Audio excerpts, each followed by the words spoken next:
بن جاتا ہے یا پھر مکروہ ہو جاتا ہے؟ سب سے پہلی بات اس ضمن میں یہ ہے کہ کوئی بھی چیز اگر انسان جان بوجھ کر اپنے حلق سے اسٹمک تک لے جائے تو اس سے روزہ ختم ہو جاتا ہے. اسی طرح ان دو اہم چیزوں کے علاوہ کچھ اور چیزیں ایسی ہیں جو روزے کی خرابی کا یا روزے کے نقصان کا سبب بنتی ہیں. ان میں مثلا کان اور ناک میں اس طرح دوا ڈالنا کہ اس کا اثر حلق سے نیچے تک چلا جائے یا وہ دوا کان اور ناک کے راستے سے حلق کو پار کرتی ہوئی معدے تک پہنچ جائے. یعنی ایک چیز آپ نے کھائی نہیں لیکن ناک کے راستے وہ وہی عمل کر رہی ہے جو منہ کے راستے کوئی چیز معدے میں داخل کرنے سے ہوتی ہے. لیکن اگر کوئی دوا حلق تک نہیں پہنچتی یا کوئی چیز آپ کان میں ڈالتے ہیں اور وہ حلق تک نہیں جاتی یا حلق سے معدے تک نہیں جاتی تو اس میں حرج نہیں ہے.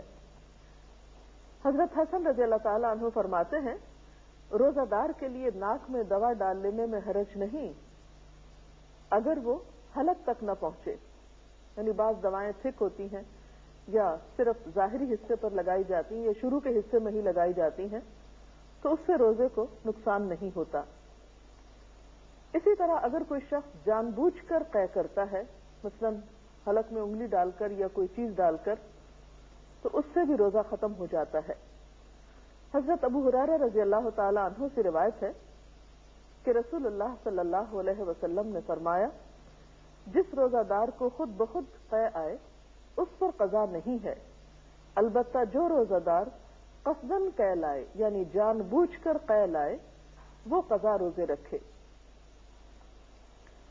اسی طرح کلی کرتے ہوئے اگر حلق میں پانی چلا جاتا ہے اور حلق سے اندر چلا جاتا ہے تو اس سے بھی روزہ ٹوٹ جاتا ہے.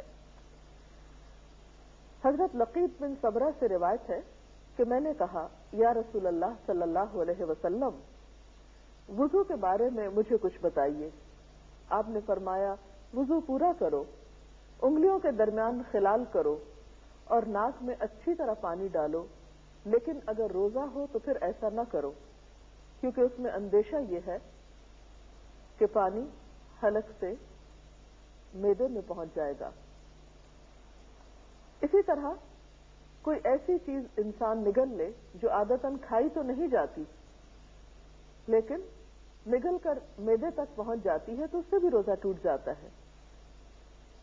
مثلا کسی قسم کی کوئی لکڑی یا لوہے کا کوئی ٹکڑا یا کوئی کچا دانا وغیرہ، یعنی وہ چیزیں جو عام طور پر کھانے کے لیے استعمال نہیں ہوتی لیکن انسان ان کو حلق تک لے جاتا ہے اور وہاں سے معدے تک وہ پہنچ جاتی ہیں تو ایسی چیزیں بھی روزے کو فاسد کر دیتی.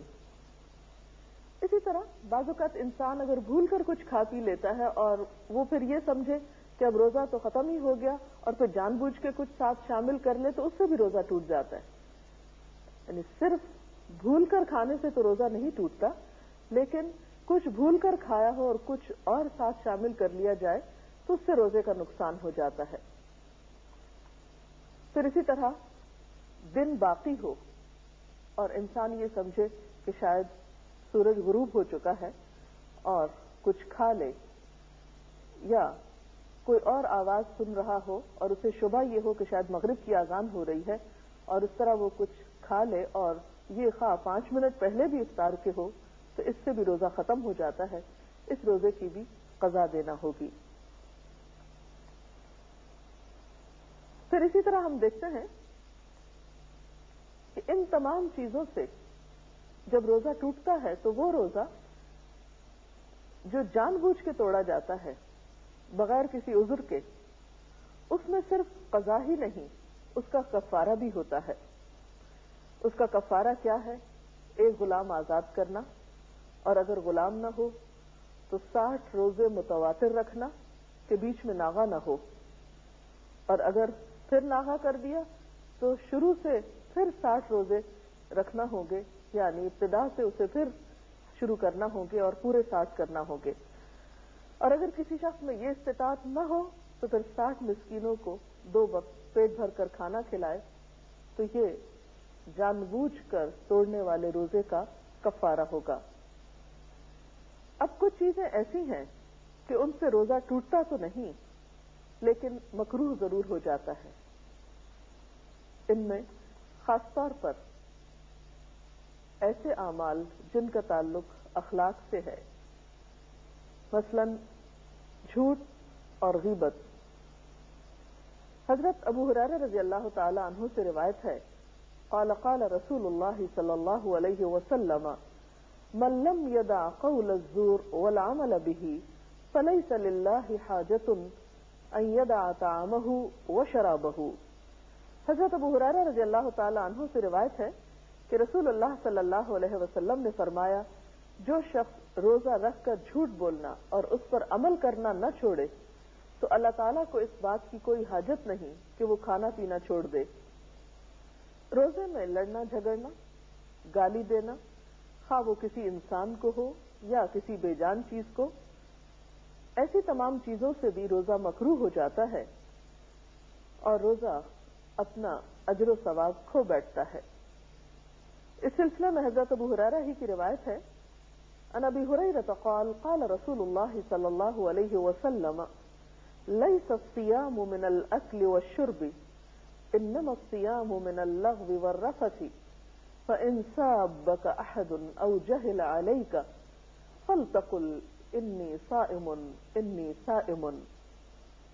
حضرت ابو ہریرہ رضی اللہ تعالی عنہ کہتے ہیں کہ رسول اللہ صلی اللہ علیہ وسلم نے فرمایا، روزہ کھانے پینے سے رکنے کا نام نہیں بلکہ بےہودہ اور فحش کاموں سے رکنے کا نام ہے۔ یعنی روزے کی اصل روح صرف کھانے پینے کا پرہیز نہیں بلکہ بےہودہ گفتگو سے پرہیز ہے، غلط کاموں سے بچنا ہے۔ لہذا اگر روزہ دار سے کوئی گالی گلوچ کرے یا جہالت سے پیش آئے، یعنی لڑائی جھگڑا کرے، تو اسے کہہ دینا چاہیے میں روزے سے ہوں، میں روزے سے ہوں۔ اگرچہ اس بات کا اہتمام رمضان میں بطور خاص کرنا چاہیے، لیکن عام دنوں میں بھی اہل ایمان کی صفت قرآن پاک میں جو بتائی گئی ہے وہ کیا ہے کہ وَإِذَا خَاطَبَهُمُ الْجَاهِلُونَ قَالُوا سَلَامًا، کہ جب کچھ لوگ ان سے جہالت برتتے ہیں، جاہل ان سے کلام کرتے ہیں تو وہ کہہ دیتے ہیں سلام ہو تم پر۔ تو اس سے پتہ چلتا ہے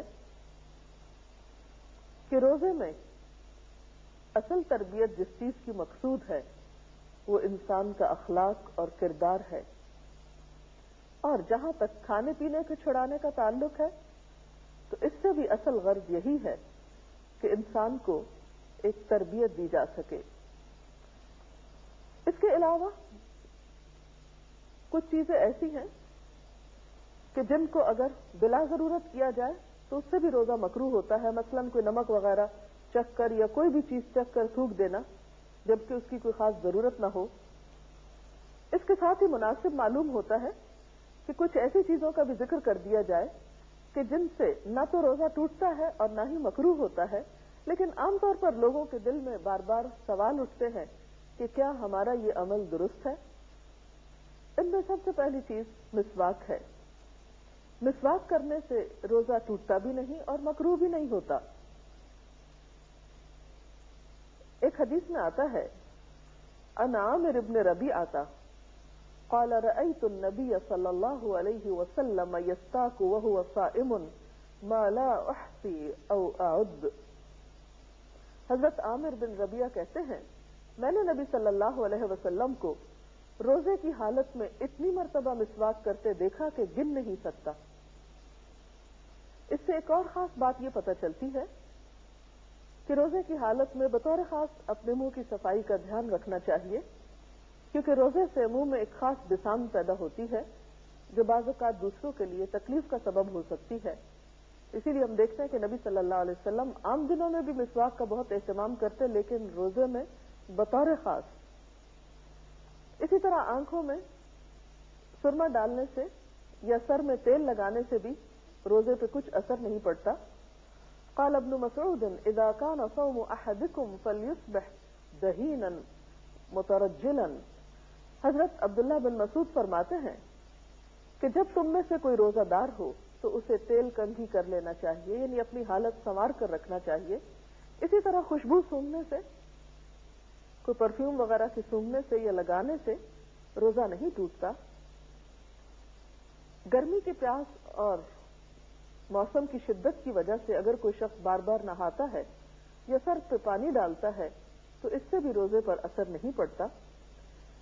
حضرت ابو بکر بن عبد الرحمن کہتے ہیں کہ نبی صلی اللہ علیہ وسلم کے صحابہ میں سے کسی نے کہا کہ میں نے آپ صلی اللہ علیہ وسلم کو دیکھا کہ آپ روزے میں گرمی یا پیاس کی وجہ سے سر پہ پانی بہا رہے تھے. اور آپ جانتے ہیں کہ عرب کی گرمی جو ہے وہ ہمارے ہاں کی گرمی سے بہت شدید ہوتی ہے اور گرمیوں کے روزے کافی سخت ہوتے ہیں. تو ایسی صورت میں اگر انسان اپنے روزے کی شدت میں کمی کے لیے کچھ پانی کا استعمال کرتا ہے جو حلق کے اندر نہیں جاتا، نہیں اترتا، تو حرج نہیں. اسی طرح اگر انجیکشن لگوانا پڑے جس میں دوا ہو اور وہ دوا اسٹمک تک نہ جائے تو اس میں بھی حرج نہیں. جب کوئی بھول کر کھا پی لے تو اپنا روزہ پورا کرے کیونکہ اللہ تعالیٰ نے اسے کھلایا پلایا ہے. اسی طرح اگر حلق میں بے اختیار دھواں یا گرد و غبار یا مکھی وغیرہ چلی جائے جس میں انسان کا اپنا کوئی ارادہ نہ ہو تو اس سے بھی روزے پہ اثر نہیں پڑتا. اسی طرح کان میں نہاتے ہوئے پانی چلا جائے اور انسان کا کوئی ارادہ نہ ہو اس پانی کے اندر ڈالنے کا، اور کس کا ارادہ ہو سکتا ہے کان میں پانی ڈالنے کا سوائے کسی ناسمجھ کے، تو ایسی صورت میں بھی روزے پر کوئی اثر نہیں پڑتا. اگر خود بخود قے آ جائے تو اس میں بھی حرج نہیں. اسی طرح دانتوں سے اگر خون نکلے مگر حلق میں نہ جائے تو بھی روزے میں خلل نہیں آتا. اسی طرح اگر کوئی شخص غسل کی ضرورت رکھتا ہے لیکن پہلے سحری کھا لیتا ہے اور بعد میں نہاتا ہے تو بھی روزے پر اثر نہیں پڑتا. انسان کے منہ میں جو لعاب دہن ہے اگر وہ حلق سے معدے تک چلا جائے تو اس سے بھی روزے کو نقصان نہیں ہوتا. پشنے لگوانے کے بارے میں نبی صلی اللہ علیہ وسلم کا طرز عمل کچھ یوں پتہ چلتا ہے. بخاری کی روایت ہے، حضرت ابن عباس کہتے ہیں کہ آپ صلی اللہ علیہ وسلم نے روزے کی حالت میں پشنے لگوائے.